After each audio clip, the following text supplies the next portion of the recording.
मैं उस क्षेत्र से आता हूँ जो गुजरात से छटा हुआ इलाका है और हमारा जो संगठन है अरावली मजदूर सुरक्षा संघ वो उस गुजरात से सटे हुए इलाके से काम करता है। आप राजस्थान के इलाकों में आपको 8 घंटे काम करोगे पूरी मजदूरी मिलेगी, लेकिन वहाँ की जो स्थिति है उसके बारे में मैं थोड़ा आपको नॉलेज में डालूंगा कि गुजरात में 8 घंटे नहीं 12 घंटे काम करना पड़ता है और 12 घंटे की रेट भी मजदूरों को वही दी जाती है जो राजस्थान में 400 रुपये दी जाती है। और वो ठेकेदारी के काम जितने भी होते हैं वो ठेकेदारी प्रथा पे होते हैं। 5-7 दिन 10 दिन काम किया और वो मजदूर अगर छोड़ के चला जाएगा तो उसको मजदूरी नहीं मिलेगी।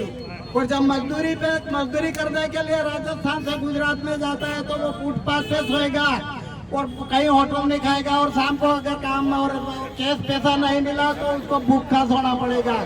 तो जब हमारा कहते हैं कि इक्वालिटी बराबरी का अगर समता की स्थिति जहाँ बैठती है, समता की बात करते हैं तो हमको 200 रुपया 400 रुपये दिया जाता है, जबकि मजदूरों को हमारे पास में समानता कहाँ है। हमारे पास में एक मजदूर का बेटा भी आने वाले समय में मजदूरी ही बनेगा, सरकारी नौकरी नहीं मिलेगी उसको। सरकारी नौकरी उसको इसके लिए नहीं मिलेगी कि शिक्षा की जो नीति है वो इतनी महंगी है कि मजदूर खरीद नहीं पाएगा। और जब मजदूर या मजदूर का बेटा खरीद नहीं पाएगा कि आने वाले समय में वो मजदूर का बेटा भी मजदूरी ही बनेगा। तो ये क्या इक्वालिटी है?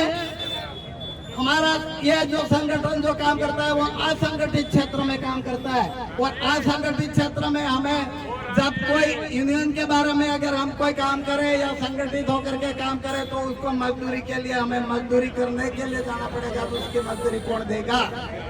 जब वो मजदूरी मांगने जाएगा तो 1-5 दिन तो काम करेगा और 2 दिन मजदूरी के लिए भटकना पड़ेगा, तो उसका भी पैसा कौन देगा?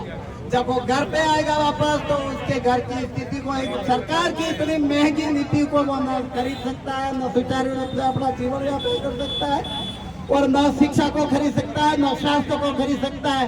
हमारा जो इलाका है वो गुजरात के बिल्कुल टच में है, बॉर्डर में। जितने भी इलाज होते हैं हमारे उधर तो सरकारी हॉस्पिटल तो बढ़ा दिया है, लेकिन वहाँ कर्मचारी नहीं है और जहाँ कर्मचारी है तो वहाँ इंजेक्शन नहीं है, इंजेक्शन भी नहीं और स्वास्थ्य की पूरी उचित व्यवस्था नहीं।